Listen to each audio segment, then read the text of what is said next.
അപ്പൊ നമ്മളെ വീടും പരിസരമൊക്കെ പൂക്കൾ കൊണ്ട് അലങ്കരിക്കുക. അത് കണ്ടിങ്ങനെ നോക്കി നിന്നാൽ തന്നെ മൈൻഡിനൊരു സ്ട്രെങ്ത്തും നമുക്ക് എപ്പോഴും ദീർഘായുസോടെ നിൽക്കാനും പറ്റും അല്ലേ? ഇതൊക്കെ ഈ പോയിന്റ് തീരത്ത് ഇവിടെ എന്താ പാൽച്ചേമ്പ് അല്ലേ? അതെ, പാൽച്ചേമ്പ് നല്ലൊരു ഭക്ഷണ സാധനമാണ്. ഇതുപോലെ ഒരുപാട് കാര്യങ്ങൾ നമുക്ക് ഫ്രഷ് ഫ്രൂട്ട്സും വെജിറ്റബിൾസും നമ്മൾ വീട്ടിൽ തന്നെ കൃഷി ചെയ്ത് കഴിക്കുകയാണെങ്കിൽ അബ്ദുള്ളാക്ക് നമുക്ക് എന്നും ഇങ്ങനെ ചെറുപ്പത്തോടെ നിൽക്കാൻ പറ്റും. മനസ്സിലായില്ലേ? ഞാൻ തീരുമാനിച്ചു. നിങ്ങളെ വീട്ടിൽ ഉണ്ടാക്കലും ഉണ്ടല്ലോ അല്ലേ? അപ്പൊ അത് കഴിച്ചാൽ തന്നെ നമുക്ക് ഒരുപാട് ദീർഘായുസോടെ നിൽക്കാൻ വളരെ എളുപ്പമാണ്.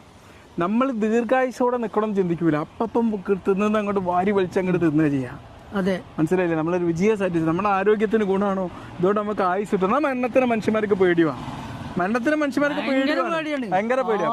എന്നാ മരണത്തിന് ഒന്ന് അങ്ങോട്ട് നീട്ടിയെടുക്കാൻ പറ്റുന്ന എന്തെങ്കിലും ഒരു കാര്യം ചെയ്യണം എന്ന് വെച്ചാൽ ആൾക്കാർ ചെയ്യില്ല. അതാണ് പ്രശ്നം. അപ്പോൾ ഫ്രഷ് ഫ്രൂട്ട്സും വെജിറ്റബിൾസും നമ്മൾ എന്നും മാക്സിമം ടൈമിൽ നമ്മൾ ഭക്ഷണത്തിൽ ഉൾപ്പെടുത്താൻ വേണ്ടി നോക്കണം.